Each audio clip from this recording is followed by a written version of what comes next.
नमस्कार दोस्तों, welcome back to my channel friends. मैं आप सबका अपने चैनल स्टॉक्स फॉर लाइफ पे बहुत स्वागत करता हूं। Welcome to STFL family.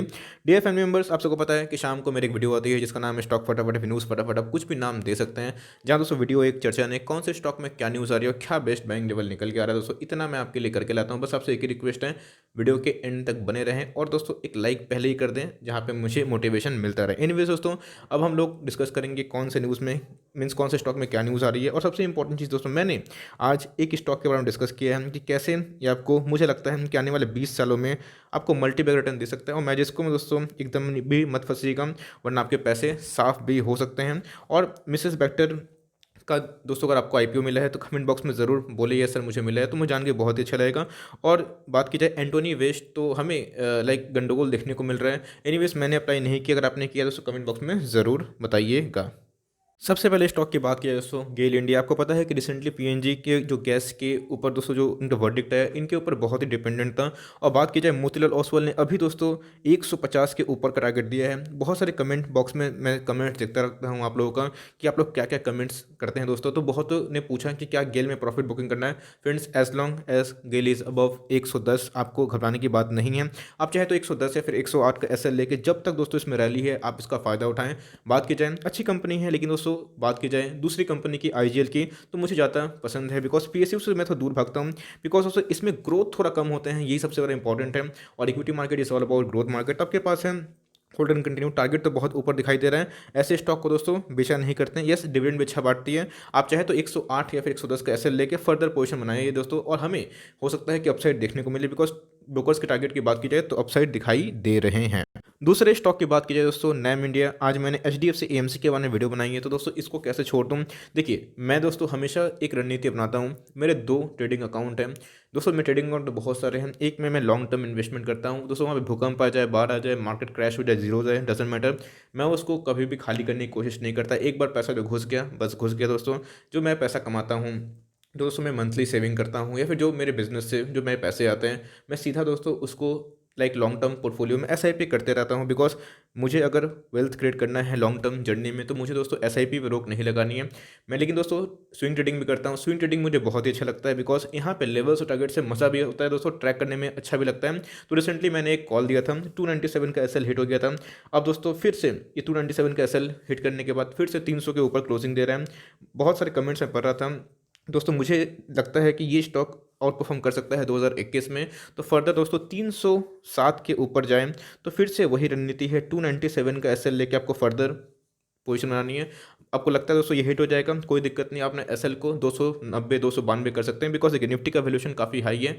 अगर दोस्तों थोड़ा सा करेक्शन आता है तो इसमें करेक्शन होगी, लेकिन नो डाउट आप चाहे तो बिना एसएल लेके भी काम कर सकते हैं, अगर आप इसको लॉन्ग टर्म तक होल्ड कर सकते हैं। शॉर्ट टर्म के लिए दोस्तों मैंने बोल दिया, बिना एसएल काम मत करिएगा। और मुझे लगता है कि स्विंग ट्रेड में दोस्तों ये आपको कम से कम आने वाले 3 से 6 महीना में 20 से 25-30% रिटर्न आराम से दे सकता है। आपके पास है होल्ड एंड कंटिन्यू, मुझे टारगेट दोस्तों बहुत ही ऊपर दिखाई दे रहा है। यूटीआई एएमसी दोस्तों वही कहानी दिखाई पड़ रही है। यस, हमें आईपीओ तो फ्लॉप होते हुए देखने को मिले, लेकिन आपके पास है होल्ड एंड कंटिन्यू। मुझे लगता है दोस्तों इस फाइनेंशियल ईयर की बात की जाए 2021 ये इसका साल हो सकता है। और दोस्तों इसका नहीं बल्कि सारे म्यूचुअल फंड का, एचडीएफसी एएमसी, यूटीआई एएमसी और निपॉन का, बिकॉज बहुत सारे पैसे आएंगे दोस्तों। तो इनको जितना मैनेज करने के लिए पैसे मिलेंगे, इतना ही दोस्तों इनकी फीस में बढ़ोतरी होगी और इनके रेवेन्यू बढ़ेंगे, इनको प्रॉफिट भी बढ़ सकती है। तो आपके पास है होल्ड एंड कंटिन्यू, बेचने की गलती मत करिएगा दोस्तों, बिकॉज ये सब लॉन्ग टर्म वाले स्टॉक्स होते हैं। भारतीय टेम दोस्तों कैसे, मुझे लगता है कि ह्यूज अपसाइड देखने को मिलता है। यस, मैं बहुत सारे कमेंट्स पढ़ता हूँ।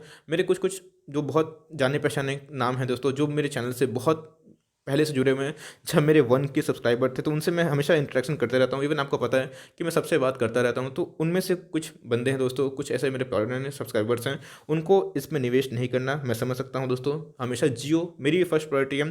बट मुझे लगता है कि जिस हिसाब से कंपनी अच्छा कर रही है और इनके ग्रोथ पोजीशन तय है दोस्तों, तो मुझे लगता है कि आने वाला 2021 में ये भी एक आउट परफॉर्म कर सकता है। फ्रेंड्स, ये एसटीएफएल का टॉपिक है। अब मेरी बात सुन के इस पर निवेश मत करिएगा। अगर आपको पोजीशन बनाना है 500 के ऊपर, तो 490 का एसएल लेके आप इसमें स्विंग ट्रेड भी कर सकते हैं। मुझे लगता है दोस्तों ये आपको आराम से आने वाले 1 साल में कम से कम 30 से 35% रिटर्न दे सकता है। और बड़े बड़े ब्रोकर्स की बात की जाए दोस्तों, सबने भारतीय टेल को एक घोड़ा माना है 2021 में।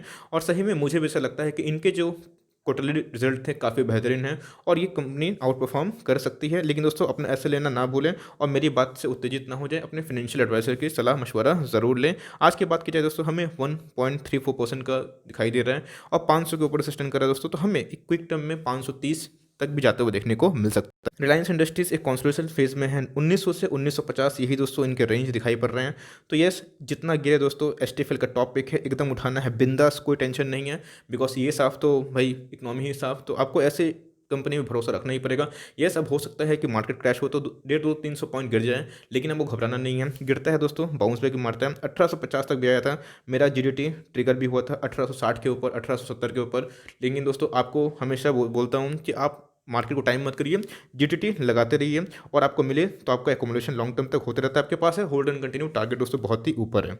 ओके ना दोस्तों, बहुत ही इंटरेस्टिंग स्टॉक है और सही में बात की जाए बजाज फिनसर्व, बजाज फिनेंस, सबका दोस्तों मैं दादाजी बोलना चाहूँगा। बिकॉज बजाज ऑटो, इवन दोस्तों महाराष्ट्र स्कूटर, इवन आपको जितने भी बजाज के या फिर उनके फ्रेंचाइजी के जितने भी दोस्तों स्टॉक्स देखने को मिलते हैं लिस्ट होते हुए, सबकी दोस्तों पेरेंट कंपनी कौन है? Bajaj holding and investment. ये दोस्तों 4000 का स्टॉक है, लेकिन आपको 3000 में मिल रहा है। बीच में एक डिप आया था 2850, वो खरीदने का अच्छा मौका था। लेकिन दोस्तों जो सीएमपी है, करेंट मार्केट जो प्राइस है, ये भी सही है। आप चाहें तो लॉन्ग टर्म का निवेश कर सकते हैं। बजाज ग्रुप का बहुत ही अच्छा घोड़ा है दोस्तों, इवन मैं बोलूँगा बहुत ही पुराना स्टॉक है। लेकिन यस, बात की जाए अगर आप सोचेंगे कि बजाज फिनसर्व की तरह भागे, बजाज फाइनेंस की तरह भागे, वैसा नहीं भागता दोस्तों। बिकॉज उनमें ग्रोथ होती है और बजाज ग्रुप में ग्रोथ होती है। बजाज नाम ही समझ में आ रहा है कि होल्डिंग एंड इन्वेस्टमेंट पूरे दोस्तों इन्हीं के पास हैं। तो आप चाहें तो इस करंट मार्केट प्राइस में भी निवेश कर सकते हैं, लेवल ख़राब नहीं है। या फिर आप डिप का इंतजार कर सकते हैं। एक डिप आता है दोस्तों, तो 2850 मुझे दिखा चार्ट में कि इनमें एक डिप आया था, तो इस लेवल को ये रिस्पेक्ट कर रहा है दोस्तों। और इधर पे एक दो बार हो सके अगर मार्केट क्रैश होता है या फिर थोड़ा सा करेक्ट भी होता है, तो आपको इस लेवल पे देखने को मिल सकता है। अगर आता है, अगर आपको दोस्तों अच्छी लगती है कंपनी, तो आप निवेश कर सकते हैं। ये दोस्तों थम्स अप है, ऐसे स्टॉक आपका पैसा खराब नहीं करते हैं। और इसमें बात की जाए बहुत ही ह्यूज रिजर्व और सरप्लस और करंट रेशियो दोस्तों, इनके एसेट्स बहुत ज़्यादा है इनके लाइबिलिटीज़ के अगेंस्ट। तो आपके पास अगर हैं तो होल्ड एंड कंटिन्यू, मुझे लगता है कि आने वाले टाइम में दोस्तों ये ज़रूर आउट परफॉर्म कर सकता है। गाइस, बीच में मैंने आप सबको बोला था कि इसमें बेचने की गलती मत करिएगा। बिकॉज यस, मैं स्विंग ट्रेड पे दोस्तों आपको जब कॉल देता हूँ तो एक स्पेसिफिक टारगेट पे आके मैं बोलता भी हूँ प्रॉफिट बुकिंग कर लेने का। लेकिन दोस्तों जब लॉन्ग टर्म स्टॉक को मैं पकड़ता हूँ तो उसको मैं कभी कभी ज़िंदगी भर दोस्तों सोचता हूँ कि मैं कभी प्रॉफिट बुकिंग ना करूँ। यस, अगर मार्केट क्रैश होता है, मेरे लेवल्स दोस्तों एकदम ध्वस्त होते हुए देखने को मिलते हैं, तब तो मैं डिसीजन ले ही लेता हूँ फटाफट। लेकिन ऐसे कंपनी दोस्तों, मेरे एक सब्सक्राइबर है, उन्होंने पूछा था क्या निकाल दूँ, जब ये 560 आया था। मैंने बोला भी था आपको नहीं निकालना चाहिए, आपको होल्ड। बिकॉज मुझे लगता है दोस्तों ये कंपनी में बहुत दम है और एज़ पर जो इनकी एफएमसीजी साइज़ है दोस्तों, ये धीरे धीरे एचयूएल का सरदर्द बन सकते हैं। और मुझे लगता है कि ये एक एफएमसीजी सेक्टर में अच्छा खासा परफॉर्मेंस कर सकते हैं। बात की जाए, पहले ये टाटा ग्लोबल ब्रिवरेज से जाना जाता था, लेकिन आज एक इंपॉर्टेंट लेवल 600 का लेवल भी दोस्तों इसने ध्वस्त कर दिया है। बहुत ही बेहतरीन कंपनी है। अब देखना बनता है कि 600 के ऊपर कितना दिन सस्टेन कर पाता है। अगर 600 के ऊपर सस्टेन करते हैं दोस्तों, तो मुझे लगता है कि 650 670 इनके अपकमिंग टारगेट हो सकते हैं। आप चाहें तो स्विंग ट्रेड के ले सकते हैं, लेकिन दोस्तों एक दो दिन वेट करिए। और लेते भी हैं 600 के ऊपर तो 590 का एसएल लगाना ना भूले। अगर आप स्विंग ट्रेडर हैं, लॉन्ग टर्म इन्वेस्टर दोस्तों, थोड़ा सा इंतजार कर सकते हैं। एक डिप आता है 580 570 का, जो बहुत इसका ह्यूज सपोर्ट था, पहले रेजिस्टेंस सब सपोर्ट बन सकता है। तो आप उस लेवल पे लॉन्ग टर्म का निवेश कर सकते हैं दोस्तों। ये भी एसटीएफएल का टॉप पिकों में से एक है। तो बहुत ही शानदार दोस्तों इसकी लिस्टिंग हुई थी। बात की जाए Chemcon speciality chemicals and limited, लेकिन यस अपने रीजन पे ही ट्रेड कर रहे हैं। 400 408 415 420 कंपनी बुरी नहीं है दोस्तों, लेकिन एक वैल्यूएशन मैटर करता है। मैंने बोला भी है कितने बार, इवन दोस्तों बर्गर किंग तो भी आतंक मचा रहा है, अपने वैल्यूएशन के ऊपर बहुत ट्रेड कर रहा है। लेकिन दोस्तों मुझे पता है कि वो कंपनी कभी ना कभी गिरेगी, और जब गिरेगी तो आपको निकलने का मौका नहीं मिलेगा। या तो दोस्तों आप एक एसएल लेके अपना पोजीशन को कंटिन्यू करें, या दोस्तों मर्जी आपकी है, बिकॉज पैसे आपके हैं। लेकिन ऐसे स्टॉक जो बिना वैल्यूएशन के बहुत भागते हैं, ओवर वैल्यूड होते हैं, तो एक जब करेक्शन आता है तो वो बुरा गिरता है। वही दोस्तों में कैपकॉन में दिखाई दिया था। यस, आपकी कंपनी की बात की जाए बहुत ही बेहतरीन है, आपके पास है होल्ड एंड कंटिन्यू। मुझे लगता है दोस्तों आने वाले 3-6 महीने में कम से कम 500 का लेवल जरूर तोड़ने की दम रखती है। बीच में हैप्पीएस्ट माइंड के ऊपर दोस्तों मैंने वीडियो बनाई थी, आपको अगर याद नहीं है तो आप देखिएगा। मैंने स्टॉक फटाफट में देखिए फ्रेंड्स, क्योंकि टू बी वेरी ऑनेस्ट इतने सारे स्टॉक्स है, अगर मैं सबको स्पेसिफिक वीडियो बना के कवर करूँ तो मेरे लिए पॉसिबल नहीं है। बिकॉज दोस्तों मैं कोशिश करता हूँ कि एटलीस्ट एक दिन में 6 से 7 वीडियो आपसे लाइक शेयर करूँ। इसलिए दोस्तों मैंने स्टॉक फटाफट सीरीज़ लॉन्च करी है, जहाँ पे आप देखिएगा मैं दोस्तों अपना रिदम या फिर कंटेंट छोड़ता नहीं हूँ। 20 से 25 स्टॉक कवर करने की कोशिश करता हूँ। मैंने दोस्तों हैप्पीएस्ट माइंड में स्टॉक फटाफट में 3 से 4 बार कवर किया था, आपको बोला भी था 310 315 आप चाहे तो लेवल ले सकते हैं। 320 में मैं बोला था कि दोस्तों आप चाहे तो उठा सकते हैं। अगर आपको मेरी प्रीवियस वीडियो याद है तो कमेंट बॉक्स में ज़रूर बोलिएगा। आज बात की जाए दोस्तों तो हमें एक रैली देखने को मिली है, 6% अप दिखाई दे रहा है। यस, कंपनी दोस्तों नो डाउट अच्छी कंपनी है, यस, लेकिन थोड़ी सी वैल्यूएशन हाई होने के कारण इसमें वही पिटाई देखने को मिली। लेकिन अभी बात की जाए तो दोस्तों एक भागते हुए घोड़े को पकड़ने की राय नहीं दूंगा, और गिरता है 350 के नीचे, 340 के नीचे, आपको लगता है कि नेक्स्ट इन्फोसिस बन सकता है तो ही निवेश करिएगा। अगर दोस्तों इसके ऊपर डिटेल वीडियो चाहिए तो ज़रूर बोलिएगा, मैं लाऊंगा। दोस्तों इसके पहले मैंने इसका एक डिटेल वीडियो बनाई है, आप जाके मेरे प्रीवियस जो प्लेलिस्ट है उसमें इन सब वीडियोस का एंजॉयमेंट कर सकते हैं, इन सब नॉलेज को गेन कर सकते हैं। इसके ऊपर दोस्तों फिर से अगर वीडियो चाहिए कि इनके फंडामेंटल एनालिसिस करिए, मुझे क्या लगता है कंपनी कितना दूर भाग सकती है, तो ज़रूर दोस्तों मैं आपके लिए बनाने की कोशिश करूँगा। आपके पास है होल्ड एंड कंटिन्यू, डरने वाली बात नहीं है। डिप आता है तो लॉन्ग टर्म का इन्वेस्टमेंट कर सकते हैं। मार्केट मस्त, नवीन फ्लोरिन थोड़ा सा कॉन्सोलिडेट कर रहे हैं, कभी भाग रहे हैं, कभी गिर रहे हैं। आज मार्केट में हरियाली थी, लेकिन दोस्तों नवीन फ्लोरिन एक फ्लैट सा था। यही होता है दोस्तों, पेशेंस टेस्ट करता है, लेकिन दोस्तों पेशेंस टेस्ट करना गलत होगा। अगर कोई अपने निचले स्तरों से 300% भाग जाता है, मैं आपसे पूछता हूँ दोस्तों, क्या वो 2-3 महीना डिजर्व नहीं करता है थोड़ा सा आराम करे? ऑफकोर्स उसको करता है, वरना जम जाएगा। और यस, ऐसे स्टॉक एसटीएफ के टॉपिक है, कभी भी गिरे बिंदास उस उठा लेने का कोई टेंशन वाली बात नहीं है। हर एक 50-100 के डिप्स में उठाते रहिए, और जैसे ही दोस्तों आप अपना जीटीटी 2470 की बात की जाए, 2400 और दोस्तों 2350 पे लगा सकते हैं। डिप अगर आता है, नो वन नोज की ऐसे स्टॉक गिर भी जाते हैं। आपने देखा होगा कि दीपक नाइट्रेट 800 तक गया था, 802 तक। मैंने दोस्तों 810-12 में फिर से उठा लिया। आप देख सकते हैं कि उठाते उठाते दोस्तों मैं पर शेयर तकरीबन अगर देखेंगे तो 12 से 15% का प्रॉफिट हो गया 2-3 दिनों में। यही होता है जब आप एक विजनरी इंसान होते हैं, आपको पता होता है कि कंपनी अच्छी है, लेकिन मार्केट क्रैश होगा तो भाई जहाँ रैली आई वो तो भागेगा ही ना, तो वो माफ करिए दोस्तों गिरेगा ही। तो इसीलिए हमें नवीन फ्लोरिन की बात की जाए तो आज थोड़ा सा कॉन्सेंट्रेशन होते हुए देखने को मिल रहा है। गिरे दोस्तों आपको अपॉर्चुनिटी मिलेगी। आपने अगर 2600 के ऊपर लेकर रखा है तो दोस्तों कौन बोला, मैंने तो कभी बोला नहीं कि आपको उस लेवल पर खरीदना चाहिए, और खरीदा भी है दोस्तों तो आराम से होल्ड करिए। जीरो डेप वाली कंपनी है, और मुझे लगता है कि आने वाले टाइम में ये और भी भयंकर रैली कर सकती है। और दोस्तों मुझे आने वाले एटलीस्ट 2 सालों में इसका टारगेट 5000 से भी ऊपर दिखाई देता है। IOL फार्मास्यूटिकल्स जो कंपनी दोस्तों, केमिकल एंड फार्मास्यूटिकल्स कंपनी, 800 के लगभग भी चली गई थी, फिर नॉट रॉन्ग। तो आज की बात की जाए तो आज हमें 1% से ऊपर की तेजी दिखाई दे रही है, as long as it is above दोस्तों 700 रुपये। तो हो सकता है कि आपको बहुत ही जल्दी 740-750 के लेवल पर देखने को मिले।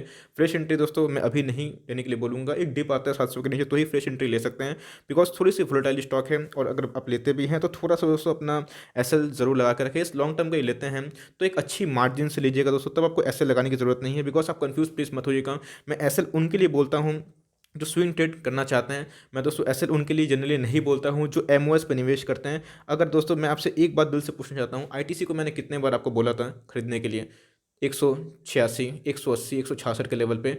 मैंने फ्रेंड्स वहाँ पे जनरली उतना एसएल पे ध्यान नहीं दिया था, क्योंकि वहाँ पे मार्जिन ऑफ सेफ्टी हमें देखने को मिली थी। लेकिन यस, आप 210 के ऊपर लेते हैं, 200 के ऊपर लेते हैं, तो ऑफकोर्स दोस्तों आपको एसएल लेके काम करना चाहिए। यस, हिट हो जाएगा, हिट हो जाएगा, लेकिन आपके पैसे तो बचे रहेंगे ना फ्रेंड्स, ये सबसे इंपॉर्टेंट है। लेकिन लोग इसको ध्यान नहीं देते हैं, तो इसीलिए 700 के नीचे मिले तो आप डिप का इंतजार कर सकते हैं, तो ही निवेश करिएगा। और अगर आपके पास है तो होल्ड एंड कंटिन्यू। टारगेट दोस्तों हमें अब दिखाई पड़ रहा है अगर 700 ऊपर सस्टेन करता है तो। एल्काइल एमाइंस में मेरी वही कमेंट्री है जो मैं दीपक नाइट्रेट और नवीन फ्लोरिन को लेके है। मुझे लगता है दोस्तों ये आने वाले टाइम में आउट परफॉर्म कर सकती है। आपके पास है होल्ड एंड कंटिन्यू।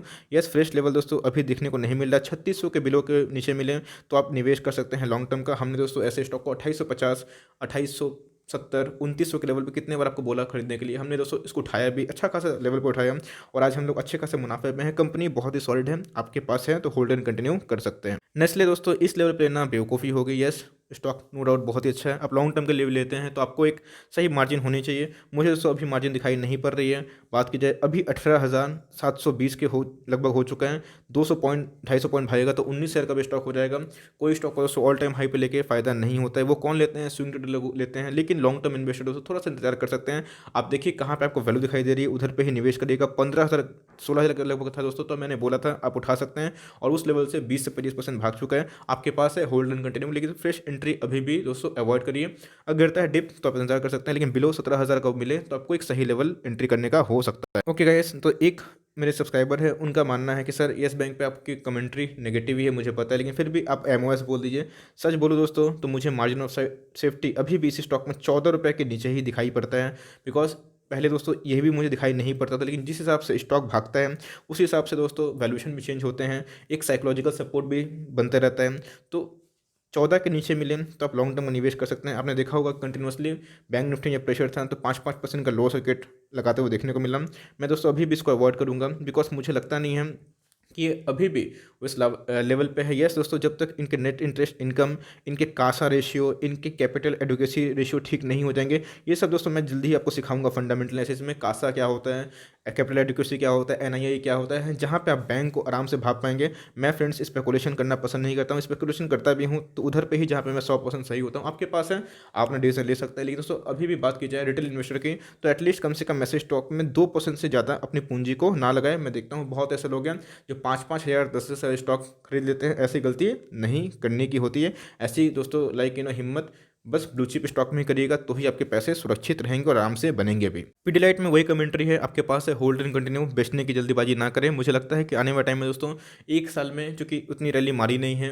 2019-2020 में, एक हमें एक रेंज बाउंड थोड़ा सा ही रैली मारते हुए देखने को मिली है। तो मुझे लगता है कि आने वाले टाइम में दोस्तों ये आराम से 2000 का लेवल ब्रीच कर सकता है। बहुत ही फंडामेंटली स्ट्रॉन्ग कंपनी है, फेविक्विक बनाने वाली कंपनी है। आप चाहे तो लॉन्ग टर्म में निवेश कर सकते हैं। लेकिन लेवल की बात की जाए तो 1650-1600 के लेवल में दोस्तों आपकी फ्रेश एंट्री हो सकती है। इस लेवल पे फ्रेश एंट्री लेना अवॉइड कर सकते हैं। आईटीसी दोस्तों बीच में बहुत ऐसे लोग हैं जो आईटीसी का लाइक SL195 सेट करके रखे थे, टच नहीं किया। मैंने दोस्तों अभी भी बोला, कल भी बोलता हूँ कि आईटीसी मुझे लगता है कि 2021 में एक ह्यूज वेल्थ क्रिएटर हो सकता है। बड़े बड़े टारगेट्स देखने को मिल रहे हैं। बात की जाए 265, 280 किन्होंने दोस्तों 300 के ऊपर टारगेट दिया है। तो मुझे लगता है कि जीरो डेट वाली कंपनी है, ह्यूज रिजर्व कैश प्लस है, मीन्स कैश फ्लो है।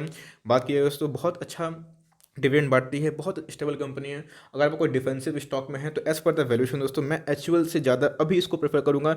यस चलती थोड़ी सी स्लो है लेकिन दोस्तों नो वन नोस जब भागेगी तो आप शायद पकड़ भी ना पाएँ। ये लेवल भी ख़राब नहीं है। स्विंग ट्रेडर दोस्तों मुझे लगता है कि आराम से 10-15-20% के लिए आप जा सकते हैं। लेकिन वही दोस्तों 197 का लेके काम करिएगा। लेकिन लॉन्ग टर्म इन्वेस्टर भी इस लेवल पे निवेश कर सकते हैं। बीच में दोस्तों 200 के लेवल पे भी आया था, निवेश करने का अच्छा खासा मौका हो सकता था। जीमेम फॉर्मूला में डरना ही नहीं है, आपके पास है तो कंपनी फंडामेंटली बहुत ही स्ट्रॉन्ग है। लेकिन यस मैं देख रहा था बहुत लोग इसको लेके थोड़ा सा नकारात्मक दिखाई दे रहे हैं। फ्रेंड्स नकारात्मक तभी आपको फील होगा जब आपको लगता है कि आपके स्टॉक के परफॉर्मेंस अच्छे नहीं हो सकते हैं। बहुत ही स्ट्रॉन्ग फंडामेंटल वाली कंपनी है। लेकिन जो OFS आई थी 50% डिस्काउंट में हमें देखने को मिली। लेकिन दोस्तों OFS के बाद FII और DII और इंश्योरेंस कंपनी ने स्टेक उठाया, आपको भूलना नहीं चाहिए। कोई रिटेल उतना स्टेक नहीं उठाया। तो आप चाहें तो इस पर दाव खेल सकते हैं। यस थोड़ा रिस्की बेट हो सकता है, आप चाहे तो इसको अवॉइड भी कर सकते हैं। लेकिन दोस्तों मैं इस पर दाव खेलना पसंद करूंगा बिकॉज मुझे कंपनी काफ़ी पसंद आ रही है। इन्फोसिस लिमिटेड में दोस्तों आज हमें तेजी देखने को मिली। इस लेवल पे बाइंग रिकमेंडेशन नहीं है। आज की बात की जाए तो 1252 हो गया। दोस्तों बात की जाए असल में इसकी वैल्यूएशन की, थोड़ा सा मुझे लग रहा है कि ज़्यादा भाग चुका है। क्योंकि निफ्टी ऑल टाइम हाई पे तो सभी भागना भी भागेंगे। लेकिन अगर दोस्तों डिप आता है, एक ख़राब न्यूज़ आती है मार्केट में, तो आप 1150 का जीटीटी लगा के रखे दोस्तों। मैं बोल रहा हूँ अगर मार्केट जिस दिन अच्छी खासी गिर गई 3-4%, मुझे दोस्तों ये लेवल आराम से देखने को मिल सकता है। और जितना नीचे जीटीटी लगा सकते हैं उसके बाद फर्स्ट इंस्टॉलमेंट इधर पे फिर 1170 से लगा सकते हैं। बहुत ही अच्छी कंपनी है, स्टेबल कंपनी है, एसटीएफएल का टॉपिक है। आप चाहे तो लॉन्ग टर्म का निवेश भी इस कंपनी में कर सकते हैं। आपके पास है, बेचने की गलती मत करिएगा। लॉन्ग टर्म विजन दोस्तों काफ़ी अच्छा है। बीच में इनके मेगा डील भी हमें देखने को मिल रहते हैं। तो अच्छी कंपनी है दोस्तों, तो डील होते रहते हैं। बात की जाए आपके पास है तो आप लॉन्ग टर्म का निवेश करिए। 2021 में दोस्तों मुझे भी लगता है कंपनी आउट परफॉर्म कर सकती है। मोनोपोली वाले बिजनेस है, जीरो डेप्थ है और क्या चाहिए। बहुत लोग दोस्तों इसको लेकर थोड़ा नकारात्मक हो गए हैं। आपको डरने की बात नहीं है, जितना गिरे दोस्तों दोनों मुट्ठी से भर भर के उठाइए। एसटीएफएल का टॉपिक है, ऐसी कंपनी अगर आप 1-2 साल होल्ड करते हैं तो आप लॉस नहीं देगी, इस बात की गारंटी है। लेकिन यस इनके दोस्तों मोनोपोली टैग हटने नहीं चाहिए। मैं कोई दोस्तों पंडित है, बाबा नहीं हूँ कि मैं फ्यूचर देख के आया हूँ। हम लोग दोस्तों अनुमान लगा सकते हैं। As long as it is monopoly business तब तक दोस्तों इसमें ग्रोथ होगी। और आपने देखा कैसे एक न्यूज़ की वजह से स्टॉक भागता है तो गिरता भी है। अभी दोस्तों एकोमोडेशन का अच्छा फेस है। आप चाहे तो इसमें मुझे वैल्यू दिखाई पड़ती है, आप लॉन्ग टर्म में निवेश कर सकते हैं। गलती मत करिएगा लॉस में बेच के, ऐसी कंपनी में आप लॉस बुकिंग मत करिएगा। ऐसी कंपनी दोस्तों ज़रूर बाउंस बैक करेगी कभी ना कभी। At last but not the list, जैसे मैंने बताया गेल में टारगेट अब दिखाई पड़ रहा है। आईजीएल में दोस्तों मुझे टारगेट अब दिखाई पड़ रहा है। 465 तक भी स्टॉक गिरता हुआ देखने को मिला था। बात की जाए दोस्तों आज की तो 483, कल की बात की जाए तो मैंने बोला भी था आप चाहे तो जीटीटी लगा सकते हैं 485 का। आज हमें 1% की डाउन साइड दिखाई पड़ रही है। ऐसे स्टॉक दोस्तों एसटीएफएल का टॉपिक है। अगर आपको कोई पीएनजी में जाना है, गैस सेक्टर में जाना है, इस पर निवेश करिए। अडानी का दोस्तों मुझे वैल्यूएशन थोड़ा सा हाई लगता है। एमजीएल बहुत सही है, लेकिन दोस्तों आईजीएल बहुत ही स्टेबल कंपनी है, बहुत ही पुरानी कंपनी है और मुझे लगता है कि आने वाले टाइम में और भी अच्छा कर सकती है। तो for time being that's the end of the stock फटाफट सीरीज। आई होप दोस्तों ये वीडियो सीरीज आपके लिए हेल्पफुल तो प्लीज़ लाइक तो बनता ही है। चैनल फर्स्ट टाइम सब्सक्राइब कर सकते हैं। फर्दर कोई डाउट है प्लीज़ टॉप आउट, कोई स्टॉक का रिव्यू चाहिए उसका नाम भी जरूर ड्रॉप करा है, would love to make a video on to one. तो गाइस मिलते हैं जल्दी, तब तक के लिए bye, thanks for watching friends, God bless you all.